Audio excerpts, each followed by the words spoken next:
ఆత్మీయులైన హిందూ ధర్మం ప్రేక్షకులకు నమస్కారం. నేను మీ డాక్టర్ రాజశ్రీని, ఆయుర్వేద యోగా వైద్య నిపుణురాలిని. ఇవాళ కార్యక్రమంలో డయాబెటీస్ గురించి, డయాబెటీస్కి మీరు ఇంట్లోనే చేసుకోగలిగేటువంటి సింపుల్ ఒక మెడిసిన్ అనేది మీకు పరిచయం చేయబోతున్నా. సో ఇదేంటంటే మెడిసిన్ అనడానికి కూడా కాదు, మన ఆహార ద్రవ్యం అనమాట. సో ఈ ఆహార ద్రవ్యాన్ని ఇప్పుడు కాదు, ఒక 20-30 సంవత్సరాల క్రితం ప్రతి ఇంట్లోనూ ప్రతి ఒక్కళ్ళు తయారు చేసుకుని వాడుకునేవాళ్ళు. ఈ మధ్యకాలంలో పూర్తిగా మర్చిపోయారు. సో కనుమరుగైపోయినటువంటి ఆహార ద్రవ్యాన్ని మీ అందరికీ పరిచయం చేస్తూ మనలో వస్తున్నటువంటి డయాబెటీస్కి అది అద్భుతంగా పనిచేస్తుంది. కాబట్టి డయాబెటీస్ గురించి కొంత ఇంట్రడక్షన్ ఇస్తూ ఆ మెడిసిన్ గురించి కూడా మీకు ఆహార ద్రవ్యం గురించి కూడా పరిచయం చేయబోతున్నాను.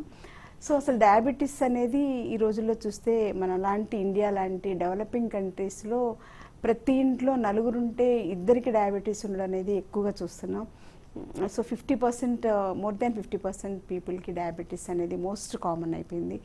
ఒకప్పుడు ఎక్కువ రీడింగ్ ఉంటే డయాబెటీస్ అనేవాళ్ళు, ఇప్పుడు చాలా తక్కువ రీడింగ్స్ ఉన్నా కూడా అది డయాబెటీస్ అని చెప్పేసి అనౌన్స్ చేస్తున్నారు.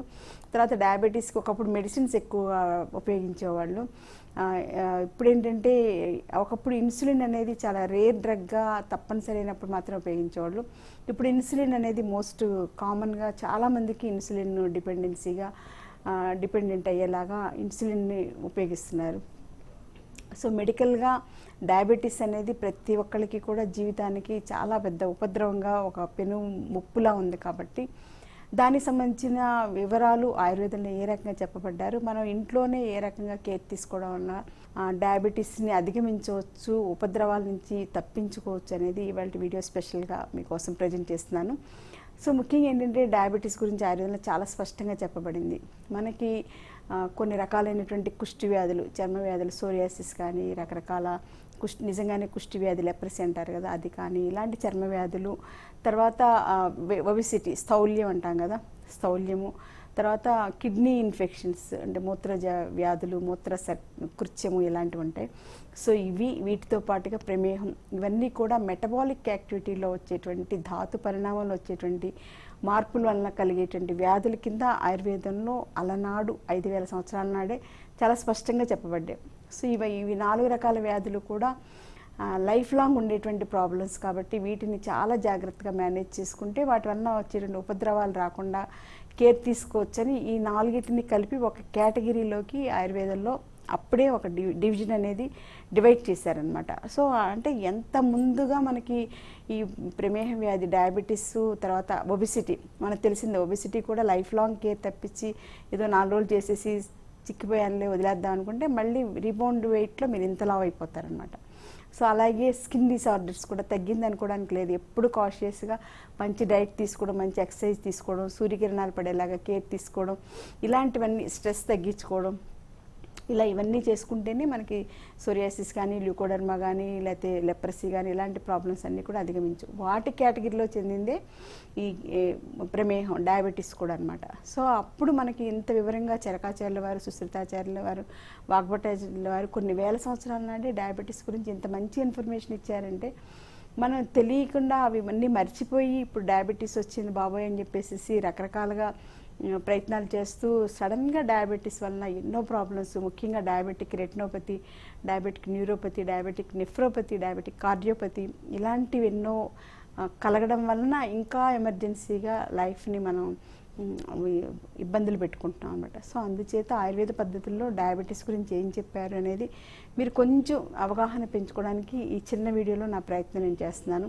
సో ఇలా మీడియా ద్వారా ఆయుర్వేదానికి సంబంధించినటువంటి secrets of Ayurveda, secrets of medical history అంతా కూడా మీకు ప్రజెంట్ చేయడం వలన డెఫినెట్గా మీరందరూ మంచి ఆరోగ్యాన్ని పొందాలనేదే నా ముఖ్య ఉద్దేశం. కాబట్టి ఇవన్నీ వివరాలన్నీ తెలుసుకుని మీలో అవగాహన పెంచుకోండి, ఆయుర్వేదాన్ని అవగాహన పెంచుకోండి, ఆసక్తి పెంచుకోండి, తర్వాత ఆయుర్వేదాన్ని ఆచరించండి, ఆరోగ్యం ఉండడానికి ప్రయత్నం చేయండి. ఇది మన ఫండమెంటల్ రూల్ ఆఫ్ లైఫ్ అన్నమాట. సో అవన్నీ కూడా మనం తెలుసుకుందాం, పాటిద్దాం. సో ముఖ్యంగా ఏంటంటే ప్రమేహం రావడానికి ముఖ్యమైనటువంటి కారణాలు ఏంటనేది సింపుల్గా ఒకే ఒక్క కొటేషన్లో ఆయుర్వేద ఆచార్యులు చెప్పారు. ముఖ్యంగా చరకాచార్యుల వారు అద్భుతమైనటువంటి ఒక చిన్న శ్లోకం కొటేషన్లో మనకంతా కూడా ప్రమేహం గురించి చెప్పారు. రావడానికి కారణాలు ఏంటనేది చూసుకుంటే కనుక ఆస్యా సుఖం స్వప్న సుఖం దదీని గ్రామ్యౌద కానూప రసాహ పయాంసి నవాన్నపానం గుడవైకృతం చ ప్రమేహ హేతు కఫకృత్య సర్వం. సో ఇంత సింపుల్గా 4 లైన్లో అద్భుతంగా చెప్పారు. దాని గురించి వివరాలు తెలుసుకుంది. ఎందుకంటే సంస్కృతంలో నాగర్లిపిలో అందరికీ అర్థం కాదు కాబట్టి తెలుగులో కొంచెం వివరంగా చెప్తే ఒక్కొక్క పాయింట్ని మీకు వివరంగా చెప్తాను. సో ఈ వీడియోని మళ్ళీ 1-2 సార్లు చూసుకుంటే మీరు అవసరం అనుకుంటే నోట్స్ కూడా తయారు చేసుకోండి. ఎందుకంటే మనకి ఈ ప్రమేహం రావడానికి కారణాలు చెప్పారు కాబట్టి ఆయుర్వేదంలో ఒక చికిత్సా సూత్రంలో అద్భుతమైనటువంటి విషయం ఏంటంటే చికిత్స, వ్యాధికి చికిత్స ఏంటంటే మందులు తీసుకోవడం, ఇంజెక్షన్స్ చేసుకోవడం, లేకపోతే హాస్పిటల్ సర్జరీస్ చేయించుకోవడం ఒక్కటే కాదు, నిదాన పరివర్జనం. వ్యాధికి కాజిటివ్ ఫ్యాక్టర్స్ ఆఫ్ డిసీజ్ అనేది మనం అవాయిడ్ చేసుకుంటే అది ఒక చికిత్సగా అద్భుతంగా పనిచేస్తుంది అనేది ఆయుర్వేద శాస్త్రంలో స్పష్టంగా అన్ని వ్యాధులకి చెప్పబడింది. ఒక వ్యాధి కాదు, అన్ని వ్యాధులకు కూడా మీకు ఏ వ్యాధులకైనా సరే మంచి కాజిటివ్ ఫ్యాక్టర్స్ లిస్ట్ ఉంటుంది. సో అవి మీరు అవాయిడ్ చేసుకోగలిగితే, అంటే ఎవరికి వాళ్ళకి తెలిస్తే మన తప్పు ఏంటి అనేది బయట వాళ్ళకి తెలియకపోవచ్చు.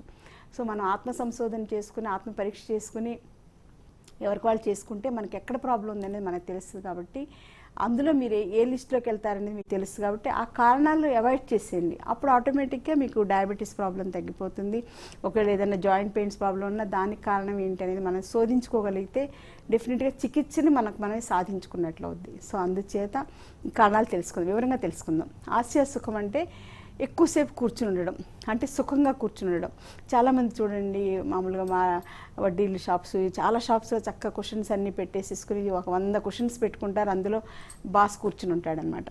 సో ఆస్య సుఖం అంటే చక్కటి, మా మాస్టర్ అప్పట్లో 35 ఇయర్స్ 40 ఇయర్స్ బ్యాక్ మా మాస్టర్ చెప్పారు, రంగారావు గారని మా మాస్టర్ ఉండేవాళ్ళు. ఆయన చెప్పారు దీని గురించి, ఈ శ్లోకానికి వివరణ అదేంటంటే మార్వాడి షాపుల్లో కానీ లేకపోతే కొన్ని షాపుల్లో కానీ చక్కగా ఒక 100 దిళ్ళు వేసేసుకుని మెత్తగా ఉంటాయి అన్నమాట, శుతి మెత్తగా ఉంటాయి, వాటి మధ్యలో కూర్చుని ఉంటాడు. సో అలాంటి వాళ్ళకి తప్పనిసరిగా ఆస్య సుఖం అంటే సుఖంగా కూర్చోవడం. కొంచెం మీరు కష్టమైనటువంటి బల్లల మీద కూర్చున్నా, బల్లల మీద పడుకున్నా కొంతవరకు పర్వాలేదు. అంత మెత్తటి వాటి మీద కూర్చోవడం వలన కూడా మన బాడీలో మేబీ కఫం పెరగవచ్చు. దానివల్ల ఎక్కువసేపు కూర్చుండడం ఒక పాయింట్ అయితే, సుఖంగా దిళ్ళ మధ్యలో కూర్చోవడం అనేది సెకండ్ పాయింట్ అనమాట. అంటే బాడీలో మూమెంట్స్ లేకుండా పొద్దున 9ంటికి షాప్ తీస్తే రాత్రి 9-10 వరకు అలా కూర్చునే ఉంటారు వాళ్ళు. ఇంకా అసలు లేవడం కానీ బయటకు వెళ్ళడం కానీ, ఎందుకంటే షాప్లో అలర్ట్గా ఉండాలి. ఇప్పటిలాగా సీసీ కెమెరాలు అవి లేవు కాబట్టి బాస్ చాలా అలర్ట్గా ఉంటేనే బిజినెస్ చేయడం అవుతుంది. కాబట్టి ఆస్య సుఖం, ఎక్కువసేపు కూర్చుండడం, దిళ్ళు మధ్యలో వాటిలో కూర్చోవడం అనేది ఇంపార్టెంట్. మధ్యలో మూమెంట్స్ లేకుండా కూర్చోవడం అనేది థర్డ్ పాయింట్, ఇంపార్టెంట్ పాయింట్ అనమాట. సో ఆస్య సుఖం అనేది ఫస్ట్ పాయింట్. ఆస్య సుఖం, స్వప్న సుఖం, ఎక్కువసేపు పడుకుని ఉండడం. కొంతమందికి అసలు పిలవకుండా నిద్రాదేవత అలా కళ్ళ మీద ఎదురుగా ఉంటుంది అనమాట. వాళ్ళు రోజుకి 20 గంటలైనా సరే హ్యాపీగా నిద్రపోతారు. అసలు ఎటువంటి ఎవరొచ్చి పక్కన దొంగలు వచ్చి దోచుకుపోతారో వాళ్ళకి ఏం తెలియదు, అంత గాఢ నిద్రలోకి వెళ్ళిపోతారనమాట. అది వరమో శాపమో మనకు తెలియదు.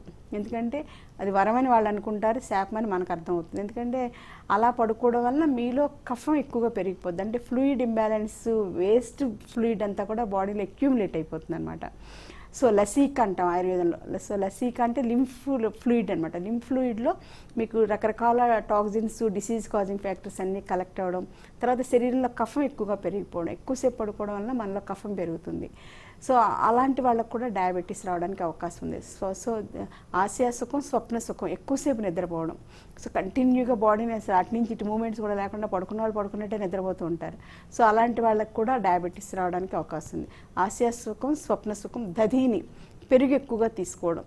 సో మనకేంటంటే ఒకప్పటి రోజుల్లో అసలు పెరుగు అనేది మనకు అసలు తెలియదు. ఎక్కడికైనా భోజనాలకు వెళ్ళినా మజ్జిగలో అల్లము, కరివేపాకు, నిమ్మరసం ఇవన్నీ పిండేసి మజ్జిగ ఇచ్చేవాళ్ళు. ఆ మజ్జిగ చాలా టేస్టీగా ఉండేది, మళ్ళీ ఇంకో గ్లాస్ కావాలని తాగుతుండేవాళ్ళం. సో అలా ఏంటంటే పెరుగు అనేది ఒక 40 ఏళ్ళ నాడు అసలు వాడడం అనేది ఎక్కువగా తెలియదు మనకి. డబ్బున్న వాళ్ళు మేబీ వాడుతుండేవాళ్ళేమో. సో పెరుగు ఎక్కువగా వాడడం వల్ల కూడా మనకి డయాబెటీస్ వస్తుంది అనేది అర్థం చేసుకోవాలి. సో పెరుగు బదులు మజ్జిగ వాడడం అలవాటు చేసుకోవాలి. ఇంకోటి ఏంటంటే పెరుగు కూడా ఏంటంటే మనకు ఇప్పుడు టేస్ట్ ఇంపార్టెన్స్ ఎక్కువైంది కాబట్టి ఫ్రెష్గా పొద్దున పాలతోటి పెడితే మధ్యాహ్నానికి తియ్యటి పెరుగు, కమ్మటి పెరుగు అని చెప్పేసి చాలా టేస్టీగా ఉండి ఐస్ క్రీమ్ లాగా ఉంటుంది అనమాట. అలాంటి పెరుగుని వేసుకోవడం అనేది అలవాటైంది. సో నవ దధి వలన కూడా డయాబెటీస్ వస్తుంది. అంటే తోడుకోకుండా ఉన్నటువంటి పెరుగు వలన కూడా మనకి డయాబెటీస్ రావడానికి అవకాశం ఉంది. సో ఇక్కడికి 3 ఫ్యాక్టర్స్ అర్థమైంది కదా, ఆస్య సుఖం, స్వప్న సుఖం, దధీని. ఈ 3 పాయింట్స్ మీకు అర్థమైనాయి. సో పెరుగు బదులు మజ్జిగ వాడడం అనేది ఎప్పటికీ మంచిది, ఎవరికైనా ఏ పేషెంట్కైనా అందరికీ మంచిది, డయాబెటీస్ వాళ్ళకి ఇంకా మంచిది. సో ఫోర్త్ పాయింట్ ఏంటంటే గ్రామ్యౌద ఆనుపాక అంటే గ్రామంలో ఉండేటువంటి కొత్త నీరు తాగడం. గ్రామాల్లో అప్పుడప్పుడు వర్షాకాలంలో కానీ లేకపోతే వరదలు వచ్చినప్పుడు కానీ కొత్త నీరు వస్తుంది. సో ఆ కొత్త నీరు తాగడం వల్ల కూడా డయాబెటీస్ వస్తుంది. జనరల్గా మనం ఇలాంటి వాటర్ స్టాగ్నేషన్ అవ్వడం, కొత్త నీరు రావడం, విలేజెస్లోకి వాటర్ అంతా ప్రవహించడం, ఇలాంటప్పుడు ఇన్ఫెక్షియస్ డిజీజెస్ వస్తాయని చెప్పేసి, ఎపిడమిక్ డిసీజెస్ వస్తాయి. అప్పుడు మలేరియా, టైఫాయిడ్, లేకపోతే జాండిస్ ఇలాగ ఒకరి నుంచి ఒకరికి స్ప్రెడ్ అయ్యే వస్తాయి. కానీ ఆయుర్వేదంలో కొత్త నీరు తాగడం వల్ల కూడా డయాబెటీస్ వస్తుందని చెప్పేసి స్పష్టంగా చెప్పబడింది. సో అందుచేత అలాంటి కొత్త నీరు ఒకవేళ వస్తే కనుక అవి కొంచెం కాచి తీసుకోవడం, అలా స్పెషల్ అటెన్షన్ అనేది అవసరం అనమాట. నెక్స్ట్ 5th పాయింట్ ఏంటంటే, ఇలాగా నీళ్ళల్లో పెరిగేటువంటి చేపలు, రొయ్యలు ఇలాంటి సీ ఫుడ్స్ లేకపోతే నదుల్లో దొరికేటువంటి ఫుడ్స్ ఎక్కువగా వాడడం వల్ల కూడా డయాబెటీస్ వస్తుందని చెప్పేసి 5th పాయింట్గా చెప్పబడింది. సో మనం ఏంటంటే చాలామందికి తెల్లారులేస్తే సాయంత్రం అయ్యేసరికి సీ ఫుడ్ బజార్లో అమ్ముతుంటారు, తెచ్చుకోవడం తినేసేయడం అనేది most common. Everyday non veg తినడం అనేది మోస్ట్ కామన్గా చాలామందికి అలవాటు ఉంటుంది.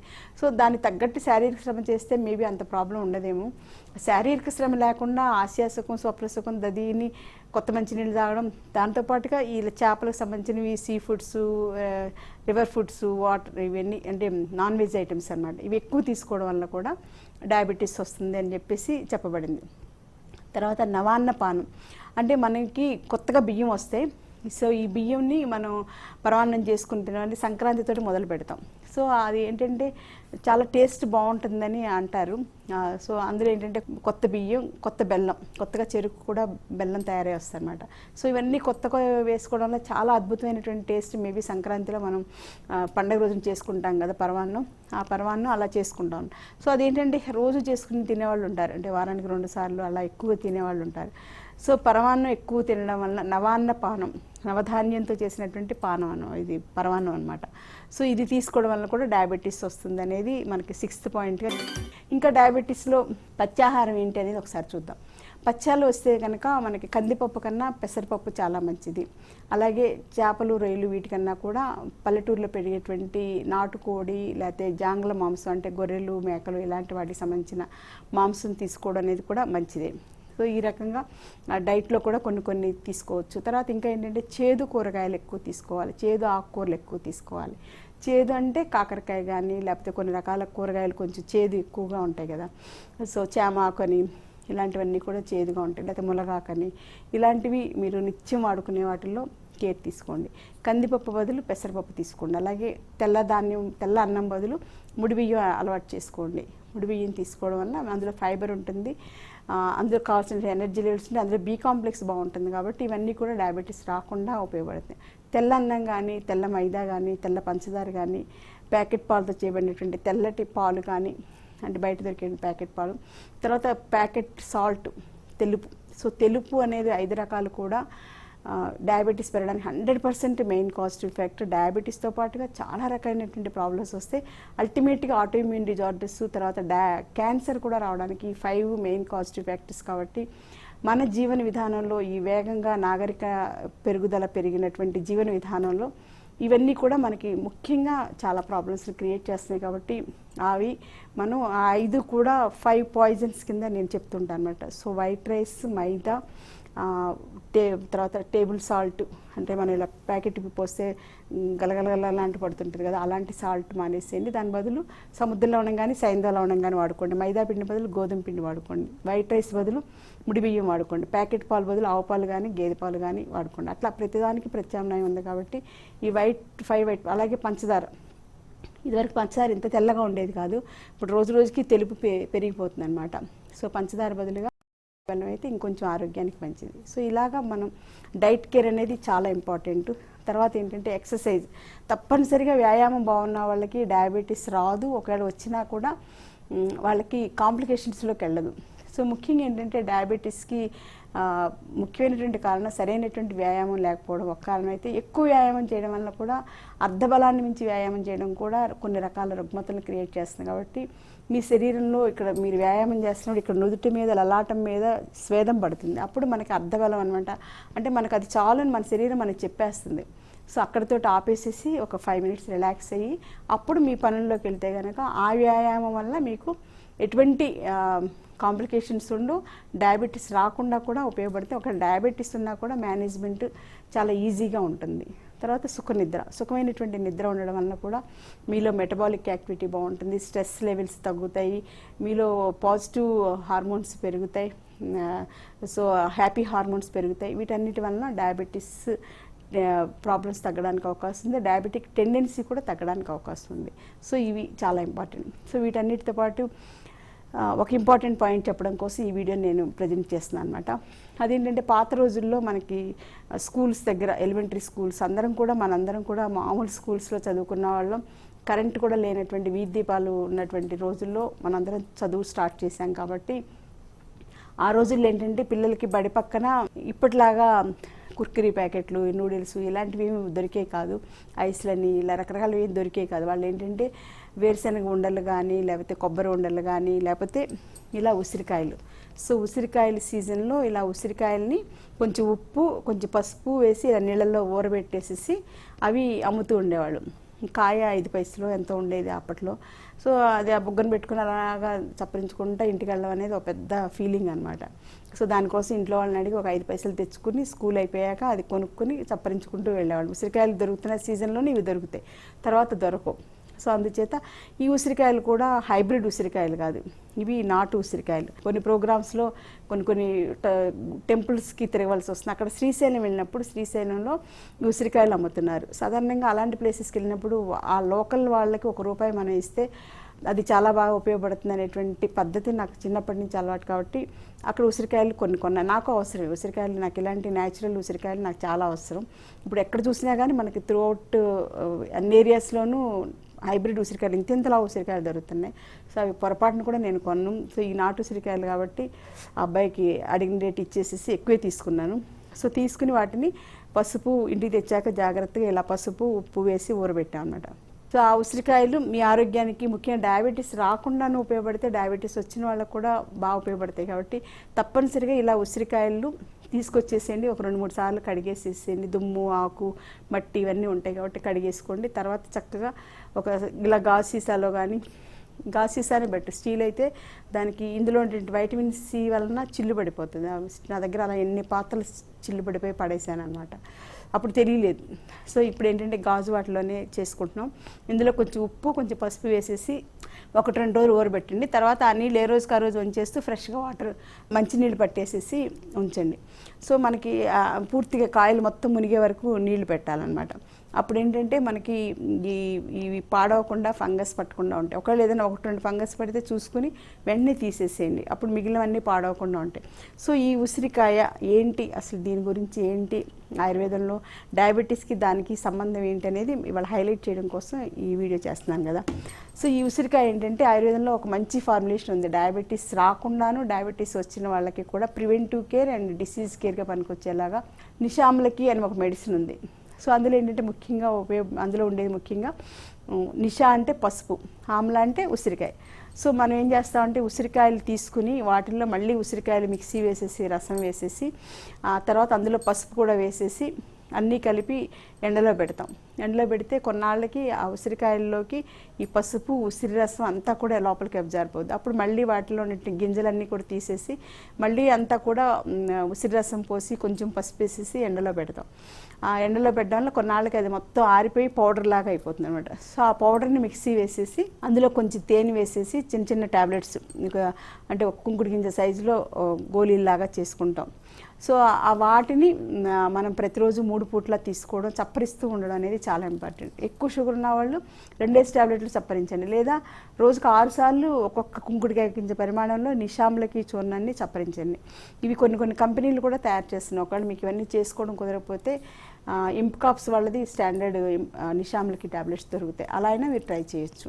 లేదంటే మీరు చేసుకుంటే మీకు ఆ మెడిసిన్లో ఉండేటువంటి విలువలన్నీ తెలుస్తాయి కాబట్టి అలా అయినా ట్రై చేయండి. ముఖ్యంగా అందులో ఉండేదంటే పసుపు, ఉసిరికాయలు 2 కూడా న్యాచురల్ అయి ఉండాలి. ఉసిరికాయలు కూడా నాటు అయి ఉండాలి, అలాగే పసుపు కూడా మనం మరబట్టించుకున్నది అయి ఉండాలి. మనం మార్కెట్లో పసుపు ప్యాకెట్లో దొరికేది హల్దీ అని అవన్నీ ఇవన్నీ దొరుకుతాయి, అవన్నీ కూడా చాలా డేంజర్. చాలా వీడియోస్లో చెప్పాను నేను, బయట కొన్న పసుపును వాడొద్దు. మీరు 1 కేజీ 2 కేజీల పసుపు కొమ్ములు తీసుకుని అవి ఆరబెట్టుకుని చక్కగా ఎండాక మరబట్టించుకోండి. పెద్ద డబ్బాలో పోసుకోండి, వాడుకోవడానికి చిన్న డబ్బాలో పెట్టుకోండి. మొత్తం పసుపు వాడేస్తే అందులో పురుగు పట్టడానికి అవకాశం ఉంది కాబట్టి అది లోపల ఇంట్లో షెల్ఫ్లో పెట్టేసుకోండి. ఒక చిన్న సీసాలో పెట్టుకుని దాన్ని మాత్రమే రోజు వాడుకోండి. ఇలాంటి మందులకు కూడా అలాగ ఉపయోగించుకోండి, అలాంటి పసుపునే ఉపయోగించండి. సో చాలా సింపుల్ అనమాట. ఎందుకంటే ఈ డయాబెటీస్ వాళ్ళకి పచ్చివైనటువంటి ఆహారాల్లో ఉసిరికాయలు పసుపు కూడా చాలా ఇంపార్టెంట్. వాళ్ళు ప్రతిరోజు కూడా ఉసిరికాయ పసుపు తీసుకోవడం వలన డయాబెటీస్ కంట్రోల్లో ఉంటుందని చెప్పేసి ఆయుర్వేద శాస్త్రం చెప్పబడింది. కాబట్టి అలాంటి ఫార్ములేషన్ సంబంధించిందే ఈ ఉసిరికాయలు మనం పసుపులోను ఉప్పులోను వేసి ఊరబెట్టుకున్నవి. ప్రతిరోజు ప్రొద్దున్నే పరగడుపున 1 కానీ 2 కానీ తీసుకోండి. మళ్ళీ సాయంత్రం 4-5 మధ్యలో తీసుకోండి. మళ్ళీ 6 తర్వాత ఉసిరికాయ తినకూడదు, ఎందుకంటే అది చలవ చేస్తుంది. ఆ చలవ వలన మీకు నైట్ అంతా మళ్ళీ తుమ్ములు రావచ్చు, కొన్ని బాత్రూమ్కి ఎక్కువసార్లు వెళ్ళాల్సిన అవసరం రావచ్చు, ఇలాంటి ప్రాబ్లమ్స్ వస్తాయి. కాబట్టి మార్నింగ్ 6 to ఈవినింగ్ 6 లోపలే ఉసిరికాయకి సంబంధించినవి ఏవైనా సరే తీసుకోవాలి. అలాగే ఉసిరికాయకి శుక్రవారం తీసుకోకూడదు, ఆదివారం తీసుకోకూడదు అని పథ్యాలు కొన్ని ఉన్నాయి. అవి కూడా మానేసేసి మిగిలిన రోజుల్లోనే తీసుకోండి. అసలు మనకి పాత రోజుల్లో అయితే పచ్చడి అంటే ఉసిరికాయ. సో పేషెంట్స్కి కూడా ఉసిరికాయ పచ్చడి చిన్న ఆకుల్లో కానీ, బాదంకాయ ఆకులు మనకు ప్రతి ఊర్లోనూ దొరుకుతాయి, బాదం చెట్లు ఉంటాయి కదా గుళ్ళో. సో అందులో కొంచెం ఉసిరికాయ పచ్చడి పెట్టేసేసి పచ్చిగా మందుతో పాటుగా ఉసిరికాయ పచ్చడి కూడా పెట్టించేటువంటి సాంప్రదాయ ఆయుర్వేద వైద్యులు నాకు చాలామంది తెలుసు అండి. వాళ్ళందరూ ఎప్పుడో ఒక 50 ఏళ్ళు 100 ఏళ్ల క్రితం అలా సాంప్రదాయాన్ని చేస్తూ ఉండేవాళ్ళు. వాళ్ళ లాస్ట్ స్టేజ్లో నేను చాలామందిని చూశాను అలాంటి వాళ్ళని. ఎందుకంటే నేను నాడీ వైద్యం నేర్చుకోవడం కోసం అమలాపురంలో చాలామంది పెద్ద 80 ఏళ్ళ వాళ్ళు అలాంటి వాళ్ళ దగ్గరికి వెళ్ళి నేర్చుకున్నాను. ఆ రోజుల్లో వాళ్ళు సాంప్రదాయంగా అలా ఉసిరికాయ పచ్చడి కూడా పేషెంట్స్ పెట్టడం నేను చూశాను. సో అది ఆయుర్వేద వైద్యం అంటే అలాగా పరంపర అనమాట, కుటుంబ పరంపర లేకపోతే గురు పరంపరకు సంబంధించింది ఆయుర్వేద వైద్యం. సో అందుచేత అలాంటి ఈ పసుపు ఉసిరికాయ అనేది మన సాంప్రదాయంలో మన ఆహారంలో వాడుకోవడం వల్ల డయాబెటీస్ని చాలా ఉపయోగించవచ్చు, తగ్గించుకోవచ్చు. ఇంకా ఏ రకంగా ఎటువంటి కేర్ తీసుకోవచ్చు అంటే ఆయుర్వేదంలో మాని పసుపు, మామూలు పసుపు, చందనం, వట్టివేరు, తర్వాత గుడూచి ఇలాంటివన్నీ వేసి రకరకాలైనటువంటి కషాయాల ప్రిపరేషన్స్ ఉంటాయి. వాము ఇవన్నీ కూడా వేసి కషాయాలు తయారు చేస్తారు. అవి కూడా చాలా అద్భుతంగా పనిచేస్తాయి. దాంతోపాటు ఇంకా మెయిన్ చికిత్సలు ఏంటంటే సంశోధనం చికిత్సలు, సంశమన చికిత్సలు, పంచకర్మ చికిత్సలు చాలా అద్భుతంగా పనిచేస్తాయి. అవన్నీ కూడా ప్యాంక్రియాస్ని స్టిమ్యులేట్ చేసి ప్యాంక్రియాస్లో మళ్ళీ ఉత్తేజితం చేసి మళ్ళీ ఇన్సులిన్ ప్రోడక్ట్ని తయారు చేస్తున్నాను. ఇన్సులిన్ ప్రొడ్యూస్ అయ్యేలాగా పంచకర్మ చికిత్సలు అద్భుతంగా పనిచేస్తాయి. కాబట్టి అలాంటివన్నీ కూడా అవగాహన పెంచుకోండి. డయాబెటీస్ అనేది తగ్గని వ్యాధి ఏం కాదు, మనం చక్కగా మేనేజ్ చేసుకోవచ్చు. దానికి ప్రోటోకాల్ ఏంటంటే ఫస్ట్ పంచకర్మ చికిత్సలు ఒక కోర్స్ తీసుకోండి. ఒక నెల రోజుల్లో ఒక 10-12 సార్లు డాక్టర్ దగ్గరికి వెళ్తే మీకు ఫస్ట్ కోర్స్ కంప్లీట్ అయిపోతుంది. ఆ తర్వాత రోజు వ్యాయామం కరెక్ట్గా చేసుకోండి. డైట్ ఇప్పుడు నేను చెప్పాను కదా, పచ్చాహారం ఇవన్నీ చేసుకోండి. చక్కటి వ్యాయామం అనేది మానకుండా చేసుకోండి. ప్రాణాయామం చేసుకుని మీలో స్ట్రెస్ తగ్గించుకోండి. పూజలు చేసుకుని స్ట్రెస్ తగ్గించుకోండి. చక్కటి సుఖనిద్ర చేసుకోండి. ఇవన్నీ చేసుకుంటూ ఉంటే మీరు ఇన్సులిన్ వాడకుండానే డయాబెటీస్ని కంట్రోల్ చేసుకోవచ్చు. డయాబెటిక్ కాంప్లికేషన్స్ అయినటువంటి డయాబెటిక్ రెటినోపతి, న్యూరోపతి, నెఫ్రోపతి ఇలాంటి కాంప్లికేషన్స్కి వెళ్లకుండా డయాబెటీస్ని మామూలుగానే సులభతరంగా మనం ఇంట్లోనే మేనేజ్ చేసుకోవచ్చు. కాబట్టి ఇవన్నీ చేస్తూ మంచి ఆరోగ్యమైనటువంటి జీవితాన్ని మనం పొందవచ్చు. కాబట్టి ఆయుర్వేదాన్ని గురించినటువంటి అవగాహన పెంచుకోండి. సాంప్రదాయ హిందూ ధర్మానికి సంబంధించిన సాంప్రదాయాలు, సంస్కృతిని పాటించండి. ఆరోగ్యంగా నిండు నూరేళ్లు జీవించాలని కోరుకుందాం. Thank you.